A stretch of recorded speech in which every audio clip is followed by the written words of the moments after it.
Saya punya mobil, dipinjam tetangga, hilang. Allahu Akbar. Bisa? Memahami?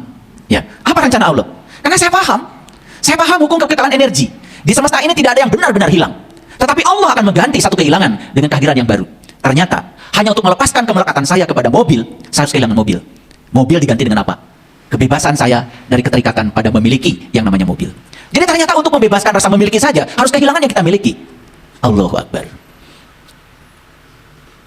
Keluarga berantakan, Allahu Akbar. Bisnis menurun, Allahu Akbar. Rumah hancur kena badai, Allahu Akbar.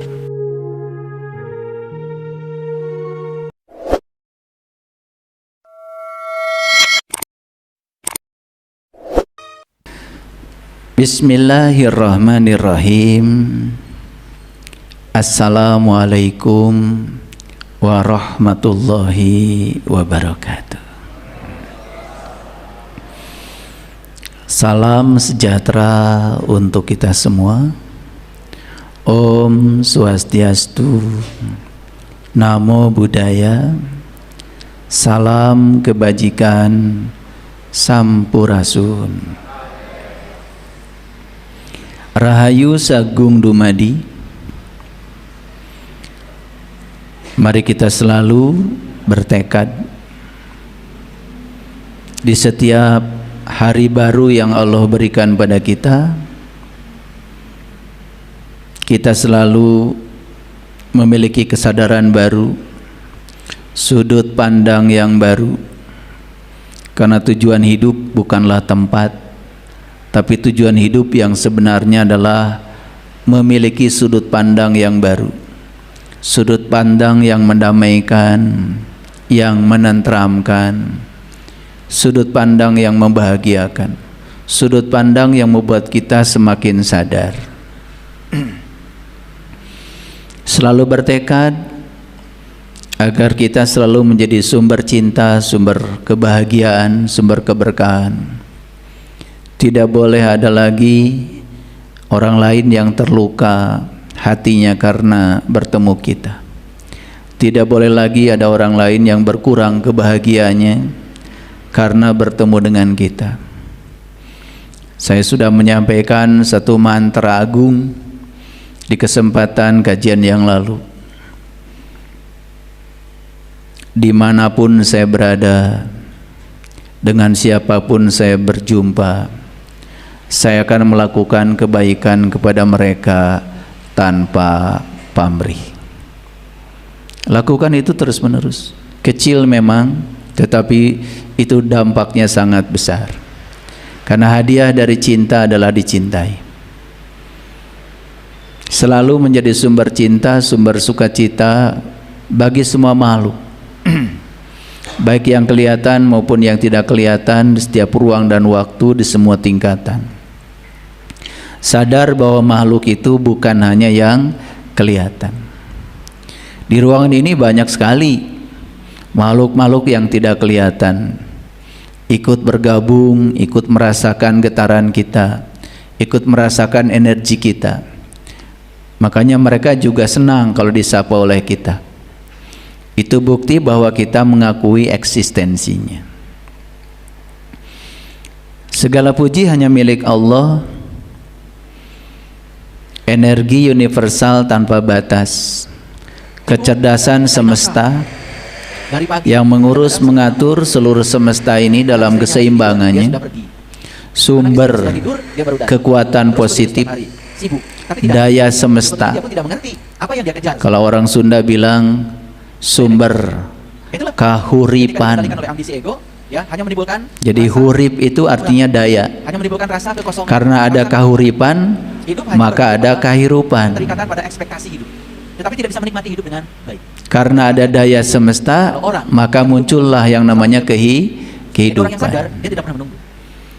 Oleh karena itu, mari kita sadari bahwa kehadiran kita di tempat ini bukanlah suatu kebetulan.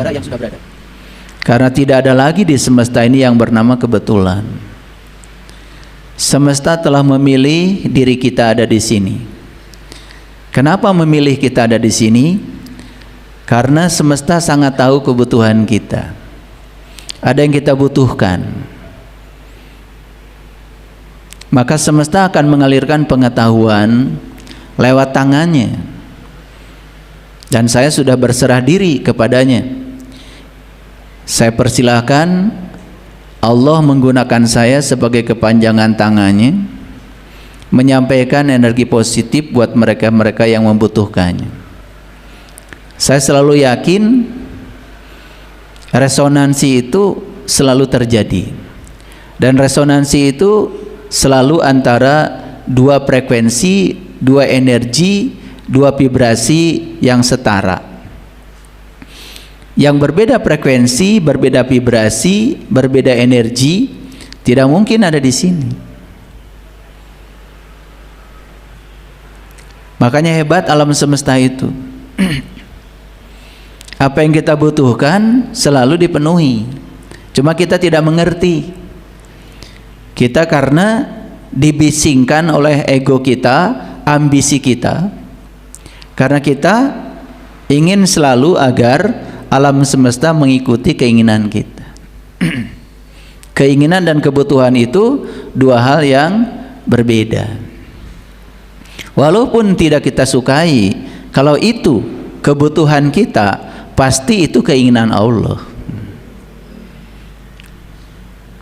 Walaupun kita inginkan, tetapi Allah tahu itu bukan kebutuhan kita, ternyata Allah juga tidak mengabulkan keinginan kita. Tapi kita sering tidak percaya pada rencana besar Allah. Kita lebih percaya pada rencana besar ego kita.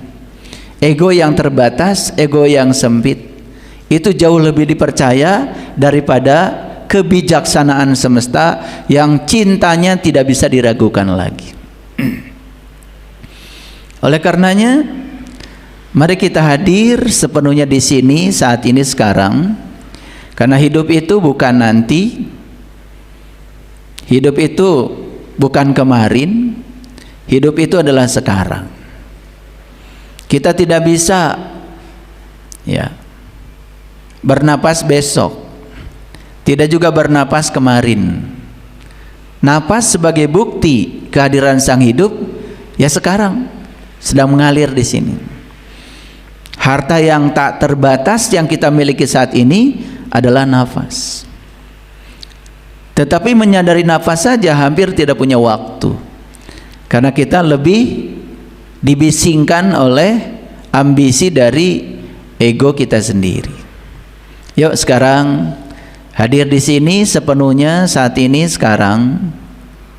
Kita akui semua berkah semesta, kita akui semua cinta kasih semesta, kita akui semua rahmat yang dicurahkan kepada kita yang tanpa batas.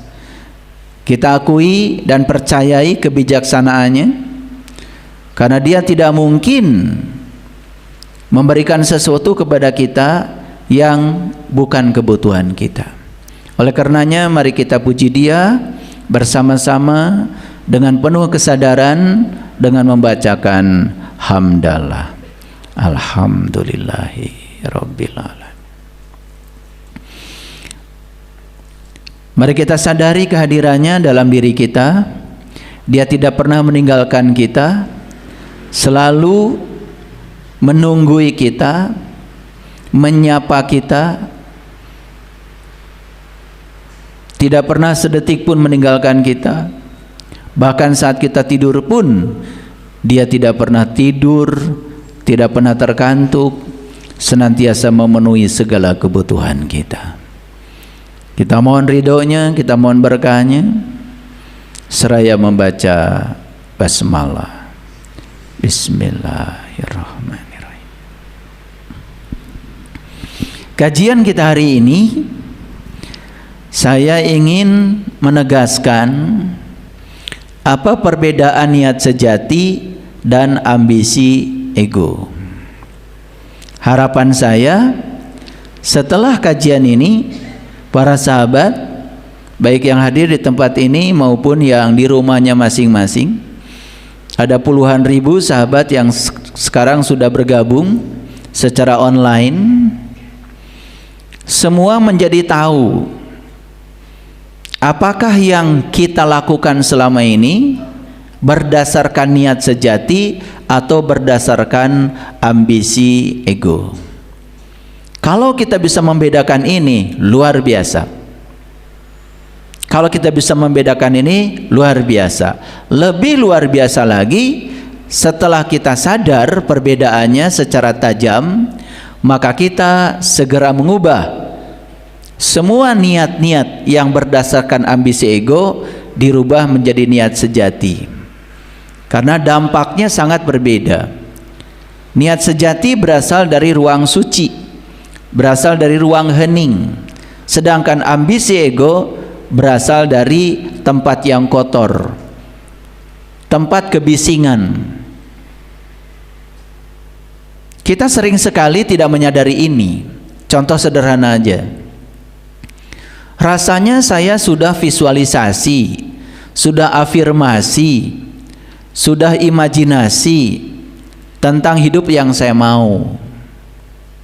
Tetapi ternyata realisasinya, apa yang saya mau kok sepertinya masih jauh dari realitas. Kenapa ini?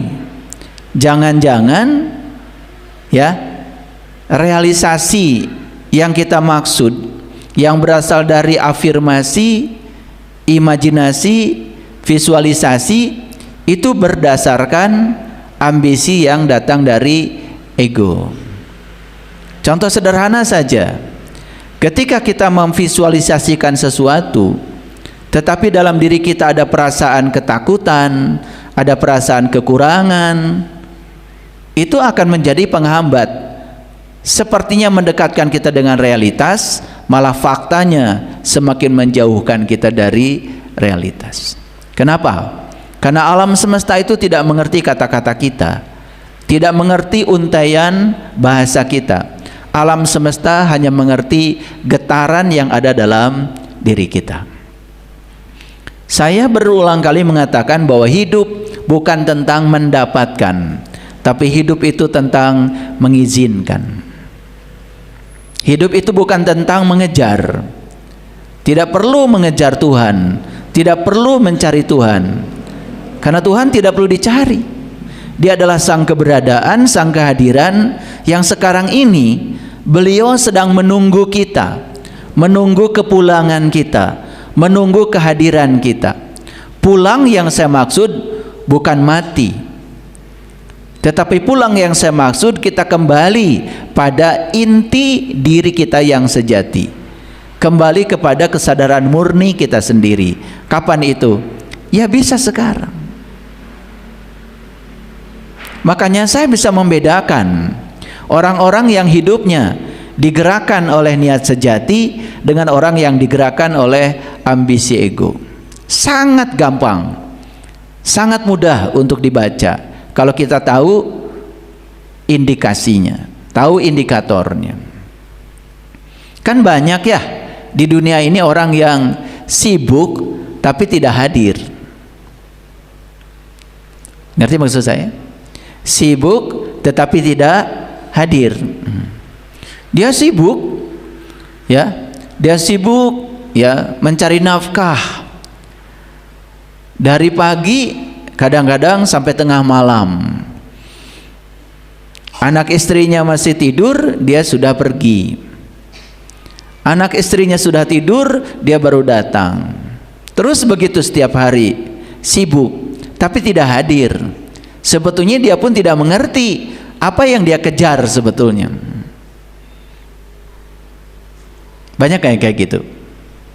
Itulah ya, ketika dikendalikan oleh ambisi ego, ya hanya menimbulkan rasa kekurangan, hanya menimbulkan rasa kekosongan, rasa kehampaan. Hidup hanya bergantung pada keterikatan pada ekspektasi hidup, tetapi tidak bisa menikmati hidup dengan baik. Makanya perhatikan ya, kalau orang yang hidupnya hanya menunggu, selamanya dia menunggu. Tapi orang yang sadar, dia tidak pernah menunggu. Dia bisa melakukan berbagai hal sekalipun dia sedang menunggu. Jadi tidak pernah killing time, tidak pernah membunuh waktu. Saya menyaksikan ya, kondisi yang semacam ini terjadi di negara-negara yang sudah beradab. Sederhana saja. Ya. Waktu saya pergi ke Jepang, kalau kita mau ke restoran yang sangat digemari oleh masyarakat sana, baik di Tokyo, di Osaka, di Kyoto, itu pasti harus antri.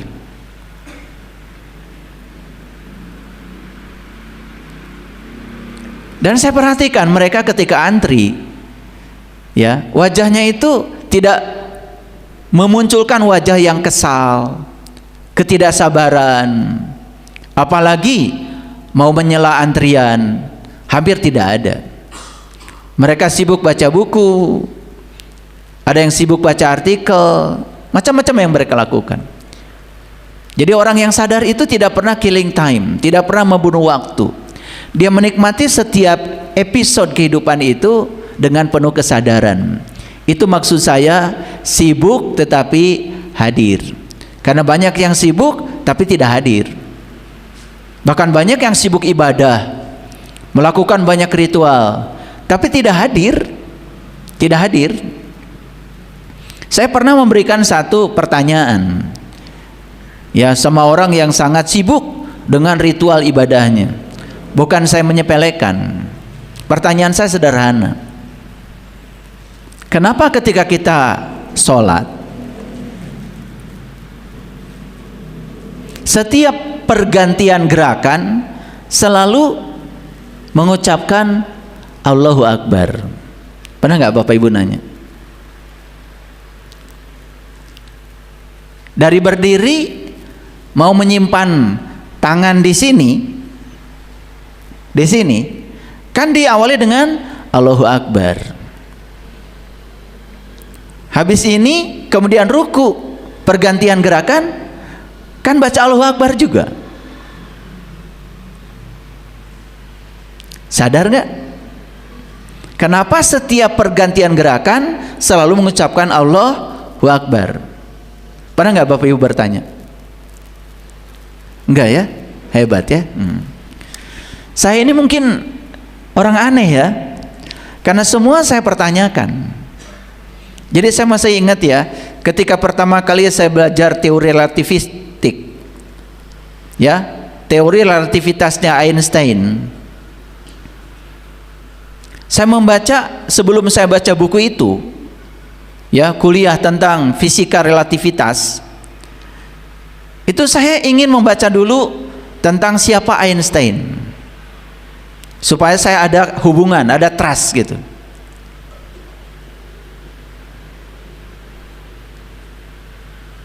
Dan ketika saya membaca kata-kata bijaknya Einstein itu, saya jadi tahu, oh, Einstein kesadarannya sudah setingkat itu ya.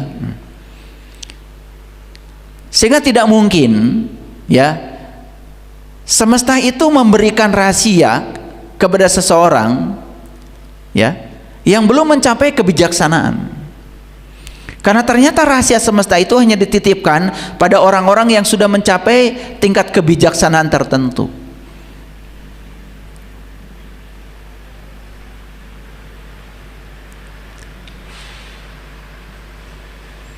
Makanya Einstein mengatakan begini, kalau kamu ingin menemukan kebenaran tentang sesuatu, maka tugasmu sederhana, ragukan saja sesuatu itu. Bingung kan? Bingung apa tidak? Kalau kamu ingin menemukan kebenaran tentang sesuatu, kata Einstein, ragukan sesuatu itu.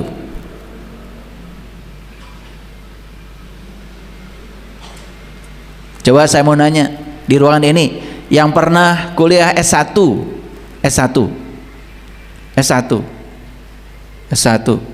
ayo acungkan tangan tinggi-tinggi biar saya bisa ngitung. S2, S3, S1 ada ya. Saya mau bicara sama yang S1.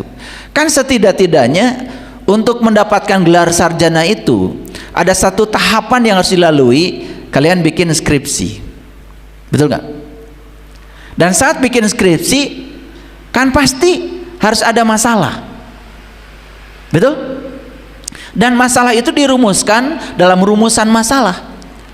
Dan rumusan masalah itu kan isinya adalah keraguan terhadap sesuatu, betul nggak? Kan keraguan terhadap sesuatu.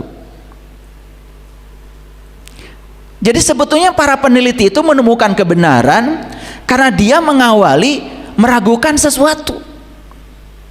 Karena dia meragukan sesuatu, maka dia membuat pertanyaan penelitian. Isi pertanyaan penelitian itu sebenarnya keraguan.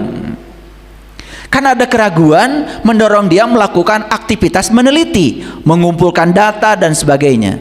Puncaknya adalah menyimpulkan. Nah, ketika menyimpulkan, kan dia menjawab keraguan. Jadi apa yang dikatakan Einstein ini jelas, bahwa apapun yang ingin ditemukan kebenarannya, tugasmu cuma satu, ragukan. Saya ingin belajar sholat khusus saja, saya meragukan sholat yang diajarkan orang tua saya. Saya ragukan semua itu. Karena saya ragu, saya mencari kebenaran. Justru karena saya meragukan, saya menemukan kebenaran. Bapak ibu yang tidak meragukan, disuruh sholat, sholat aja langsung, kan tidak menemukan kebenaran. Dari dulu sholatnya gitu-gitu aja, ingatnya kemana-mana, betul nggak? Ditanya aja sekarang, kenapa setiap pergantian gerakan pakai Allahu Akbar, kan nggak sadar. Itu namanya sibuk tapi nggak hadir. Jangan-jangan yang menggerakkan kita bukan niat suci, tapi hanya ambisi ego, pengen surga, takut neraka, itu ego. Jadi kalau ibadah kita karena pengen surga, takut neraka, karena pengen pahala, supaya dengan ibadah Tuhan bisa diatur dan dikendalikan oleh kita, agar Tuhan mengikuti segala maunya kita, itu semua landasan yang menyebabkan itu adalah ambisi ego, bukan niat suci. Silakan periksa Bapak Ibu. Begitu enggak? Tahajud tengah malam karena didorong oleh kekurangan. Hidup banyak kekurangan, banyak konflik, lalu tengah malam tahajud.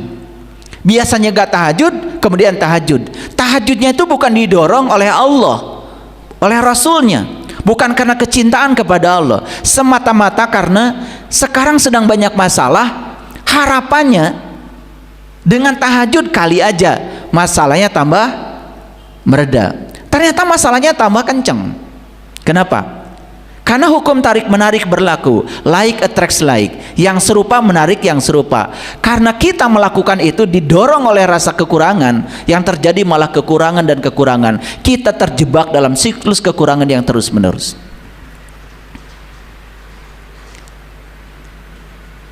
Ketika saya bertanya, kenapa ya setiap gerakan sholat dimulai dengan Allahu Akbar, dan setiap pergantian gerakan dari satu keadaan ke keadaan berikutnya juga Allahu Akbar? Karena saya mempertanyakan, semesta mengalirkan jawaban, dan jawaban ini membuat saya terkesima. Kenapa? Kan hidup itu sebetulnya perubahan dari suatu keadaan ke keadaan berikutnya, keadaan berikutnya, keadaan berikutnya, keadaan berikutnya. Kan hidup begitu terus, tidak ada yang tetap, betul? Tidak ada yang muda terus, tidak ada yang sukses terus, tidak ada yang menjabat terus, tidak ada yang kaya terus, tidak ada yang sehat terus. Kan hidup itu adalah kita bertransisi dari satu keadaan ke keadaan berikutnya, ke keadaan berikutnya lagi, ke keadaan berikutnya lagi. Karena apa? Karena hidup bukan soal bertahan, tapi hidup bagaimana kita berkembang. Dan berkembang pasti berubah dari satu keadaan ke keadaan berikutnya. Kalau kita sadar dengan Allahu Akbar, Allahu Akbar, Allahu Akbar, setiap perubahan keadaan, apa yang terjadi? Kan Allahu Akbar itu artinya Allah Maha Besar. Ketika kita berubah dari satu keadaan ke gerakan keadaan berikutnya, maka kita bilang Allahu Akbar. Allah Maha Besar. Dia Maha Besar kebijaksanaannya, Maha Besar cintanya, Maha Besar rencananya, Maha Besar kasih sayangnya. Coba Bapak Ibu, sederhana saja. Bapak Ibu sedang berada di situasi yang sangat nyaman, bisnis jalan, keluarga baik, yang diinginkan semua ada. Tiba-tiba hidup menyimpang, tiba-tiba hidup berubah. Itu perubahan bukan? Perubahan. Berani nggak mengucapkan Allahu Akbar? Berani nggak mengucapkan Allahu Akbar? Kalau yang sadar, Allahu Akbar, saya percaya Allah sedang menumbuhkan saya. Karena di zona nyaman, di zona aman, saya tidak tumbuh. Karena hidup adalah pertumbuhan, maka Allah menumbuhkan saya. Allah dengan cinta kasih-Nya, Allah yang maha besar cintanya, yang maha besar rencananya, maha besar kebijaksanaannya. Ketika ada yang menyimpang, di mana hidup tidak sesuai dengan kita inginkan, kita bilang Allahu Akbar, saya percaya dengan kebesaran Allah, saya terima apapun yang terjadi apa adanya. Gitu nggak? Makanya saya bilang, saya memaknai kenapa setiap perubahan gerakan di dalam sholat pakai Allahu Akbar, ternyata memberikan kesadaran yang dalam. Makanya apapun yang terjadi dalam hidup saya selalu Allahu Akbar, Allahu Akbar, Allahu Akbar. Saya tidak menolak, saya ikut saja bersama dia. Karena apa? Karena ritmenya Allah, musiknya Allah, tariannya Allah. Walaupun tidak disukai saya saat ini, saya percaya karena dia Allahu Akbar. Dia maha besar rencananya, maha besar kebijaksanaannya. Lebih hebat dari sekedar ambisi ego saya. Karena saya percaya, maka saya diantarkan pada satu kondisi. Di kondisi itu kemudian saya memahami, oh ini maksudnya Allah. Sederhana aja, saya punya mobil, dipinjam tetangga, hilang, Allahu Akbar. Bisa? Memahami? Ya. Apa rencana Allah? Karena saya paham hukum kekekalan energi. Di semesta ini tidak ada yang benar-benar hilang, tetapi Allah akan mengganti satu kehilangan dengan kehadiran yang baru. Ternyata hanya untuk melepaskan kemelekatan saya kepada mobil, saya harus kehilangan mobil. Mobil diganti dengan apa? Kebebasan saya dari keterikatan pada memiliki yang namanya mobil. Jadi ternyata untuk membebaskan rasa memiliki saja harus kehilangan yang kita miliki. Allahu Akbar. Keluarga berantakan, Allahu Akbar. Bisnis menurun, Allahu Akbar. Rumah hancur kena badai, Allahu Akbar. Coba sadar nggak Bapak Ibu? Ketika sholat kita baca Allahu Akbar terus menerus tapi nggak sadar ya, itu namanya sibuk tapi nggak hadir. Yang luar biasa lagi, setelah bilang Allahu Akbar di doa iftitah, kita mengatakan apa? Allahu Akbar kabiro, walhamdulillahi katsiro, wa subhanallahi bukrata wa asila. Sadar nggak? Sadar? Atau mau cari pahala aja? Itulah ambisi ego. Pahala, pahala, pahala, surga, bidadari. Sementara kita tidak menyadari yang kita ucapkan. Coba sadari, Allah yang maha besar, Allahu Akbar kabiro, walhamdulillahi katsiro. Allah yang maha besar dengan segala kebesarannya. Wa subhanallahi bukrata wa asila. Sucikanlah Allah pagi dan petang. Itu perintahnya begitu. Atau jangan-jangan baru tahu artinya sekarang ya, padahal dibaca tiap hari. Nah itu sibuk tidak hadir. Itulah, jangan-jangan kita ibadah selama ini bukan digerakkan oleh niat sejati, tapi digerakkan oleh ambisi ego. Ini masih judul, supaya ngerti judulnya. Allah yang maha besar dengan segala kebesarannya. Coba sadari kata-kata itu. Allah yang maha besar dengan segala kebesarannya. Dia besar kebijaksananya, besar cintanya, besar rencananya. Tapi Tapi kenapa kita selama ini menolak rencana Dia, tidak mau ikut bersama Dia? Cuman karena kita terjebak oleh benar salah, baik buruk, suka tidak suka, yang diproduksi oleh pikiran yang berbasis ambisi ego. Makanya kalau susah memahami ego itu apa sih? Ego itu seperti luka yang menganga. Makanya kalau kesenggol sedikit saja langsung marah, itu ego. Kesenggol saja sedikit saja langsung marah. Begitu nggak Bapak Ibu? Ada yang tidak disukai langsung nyolot, gitu nggak? Ada yang tidak disukai langsung menolak, gitu nggak? Ah, itu ego. Gampang ngajinya. Biar tidak usah menggunakan bahasa psikologi yang tinggi-tinggi lah. Ya kan tadi saya suruh acungkan ini siapa yang S1 cuma beberapa orang. Ini semua S3 kelihatannya. SD, SMP, SMA. Gak apa-apa. Asal mau belajar, ya, walaupun keterampilan berpikir kita tidak mewah, asal mau belajar dan jujur pada diri sendiri, nanti mewah dengan sendirinya. Percaya sama saya.